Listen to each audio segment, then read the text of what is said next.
नमस्ते भगिनी। नमस्ते भगिनी। हरिः ओम्।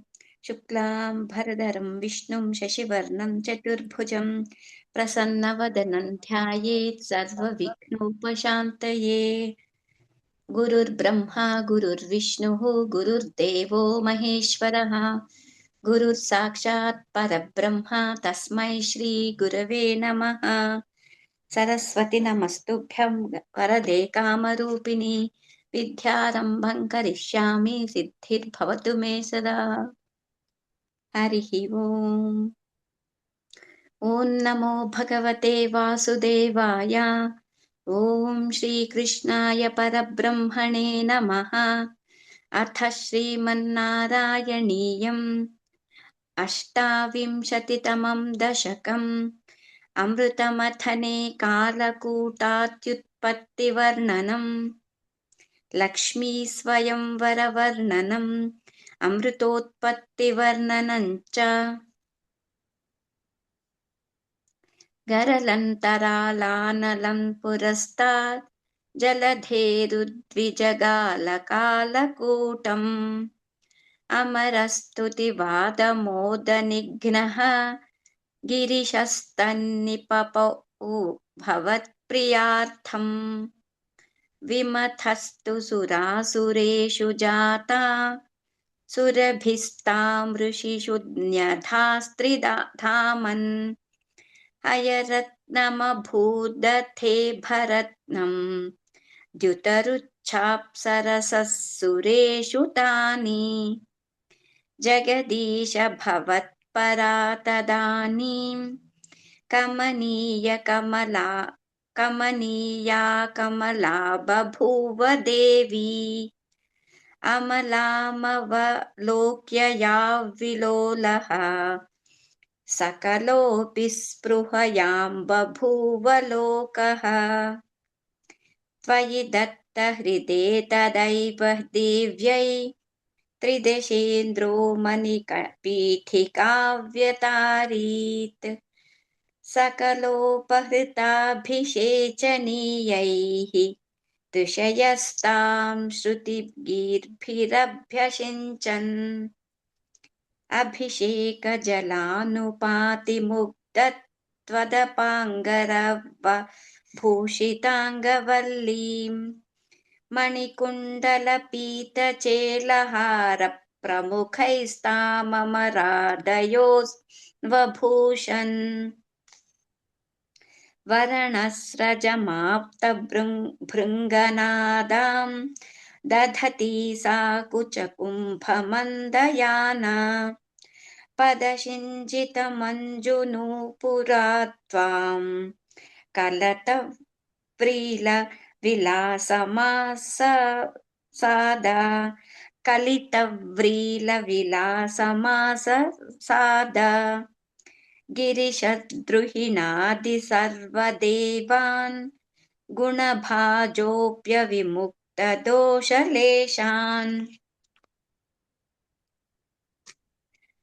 अवमृश्य सदैव सर्वरम्ये निहिता त्वय्यनयापि दिव्यमाला उरसा तरसा ममानिथैनां भुवनानां जननीमनन्यभावाम् त्वदुरो विलसत्तदीक्षणश्रीपरिवृष्ट्या परिपुष्टमास विश्वम् अतिमोहनविभ्रमा तदानीं मदयन्ती खलु वारुणी निरागात् तमसः पदवीमदास्त्वमेनाम् अतिसम्माननया महासुरेभ्यः तरुणाम्बुदसुन्दरस्तदा त्वं ननु धन्वन्तरिरुत्थितोऽम्बुराशेः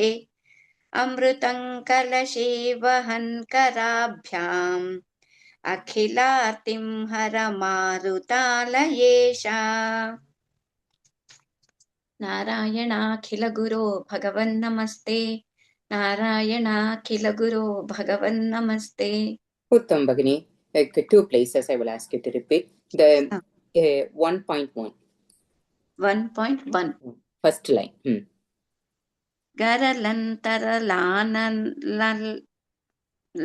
Taralanalam purastat. Yes, he said something different. And the 10.2. 10.2. Nanu dhanvantariruthitomburashehe. Okay.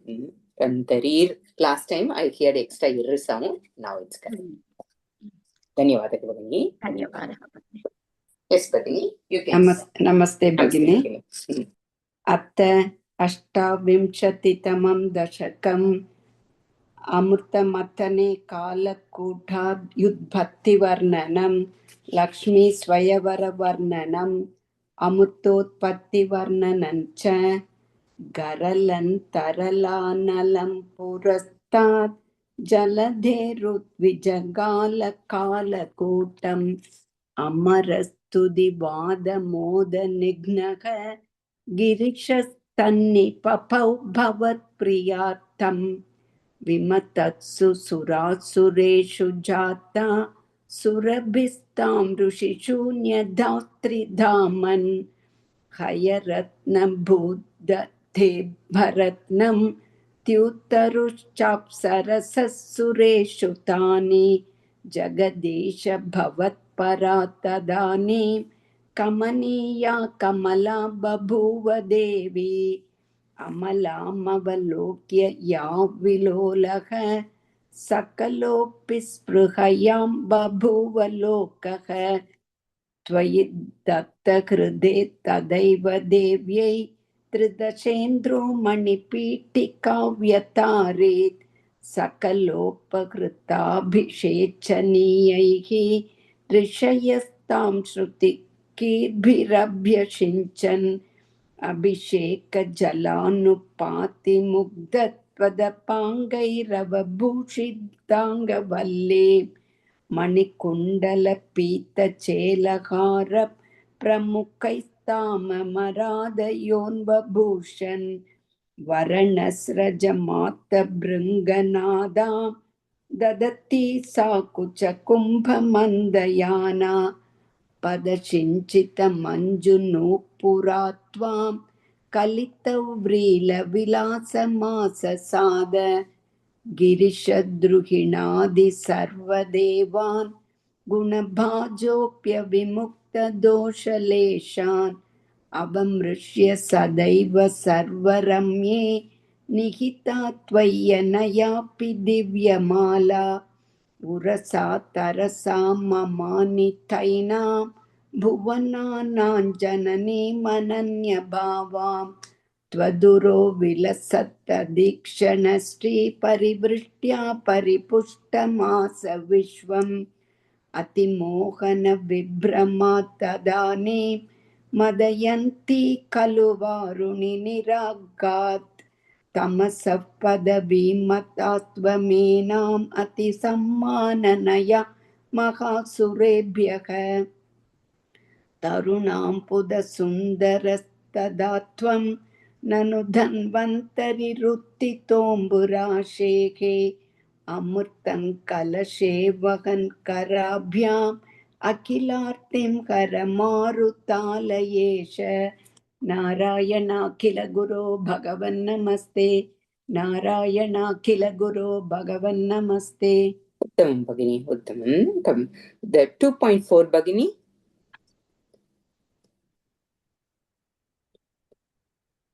द्युतरुषश्चाप्सरसः सुरेषु तानि. Okay, Bhagini. Dyuta sa. Slowly, I didn't hear it properly. 4.2.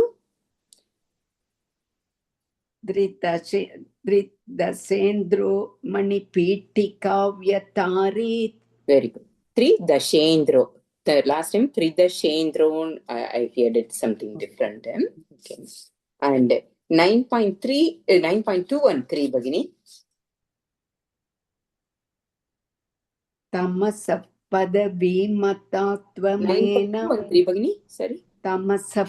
2 also.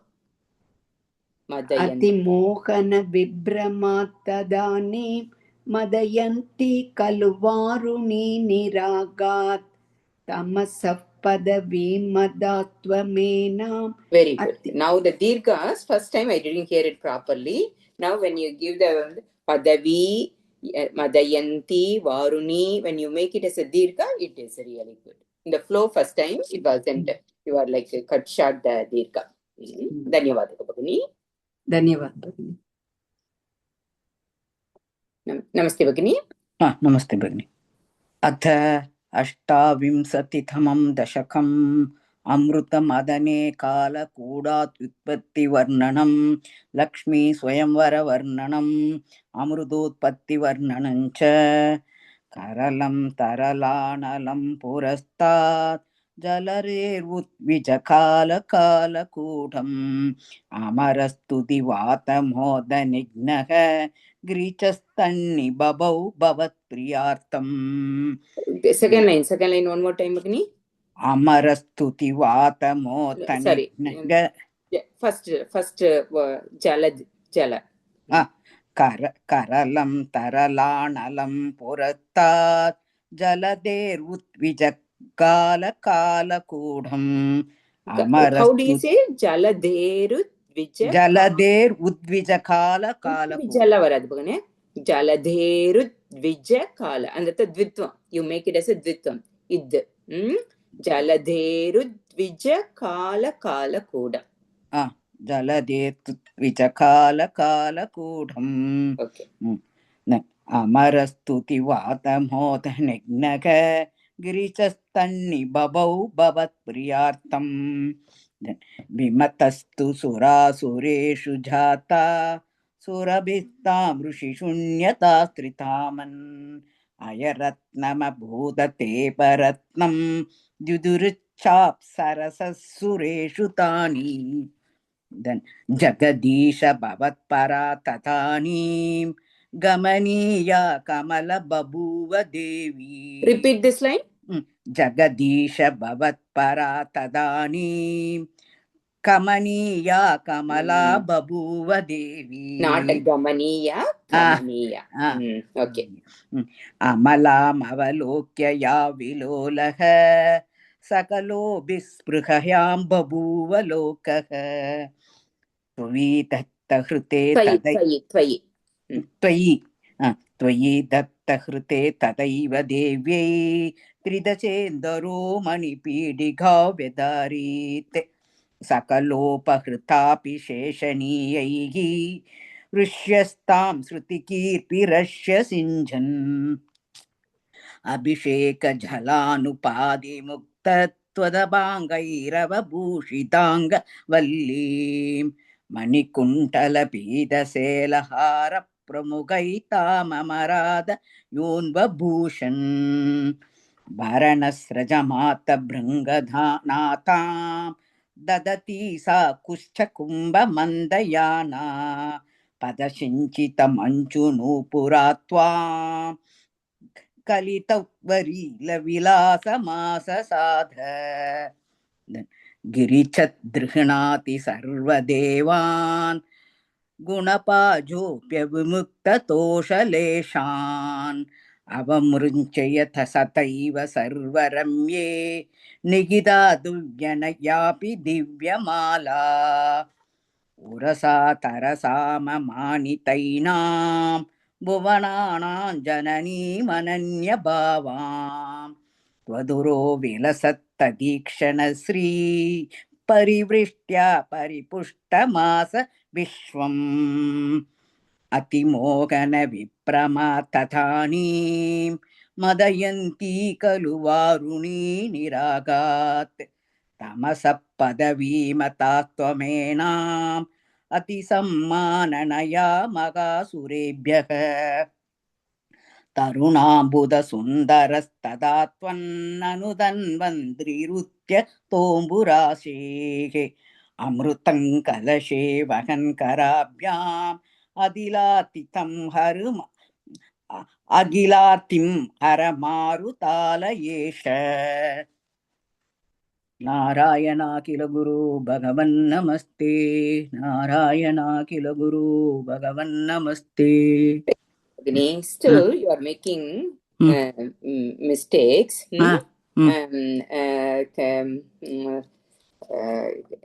Mistakes. It's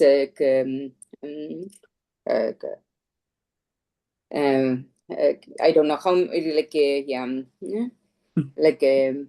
will message you.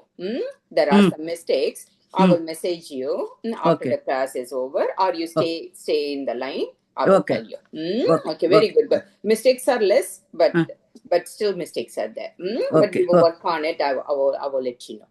Okay. At least you can reduce it later on. Some small one. If you concentrate, it will be very helpful for you.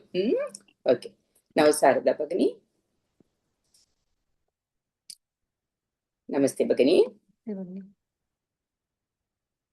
अथ विंशतितमं दशकम् अमृतमथने Sorry. What is the topic? One more time, Bhagini. अष्टविंशतितमं दशकम् अष्टाविंशतितमं दीर्घ. अथ अष्टाविंशतितमं दशकम् अमृतमथने कालकूटाद्युत्पत्तिवर्णनं लक्ष्मीस्वयंवरवर्णनम् अमृतोत्पत्तिवर्णनं च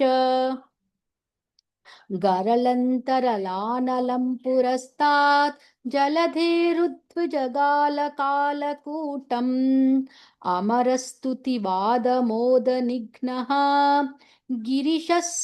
गिरिशस्तन्निपपौ भवत् प्रियार्थम् विमथः सुसुरासुरेषु जाता सुरभिस्तामृषि शून्यधास्त्रिधामन्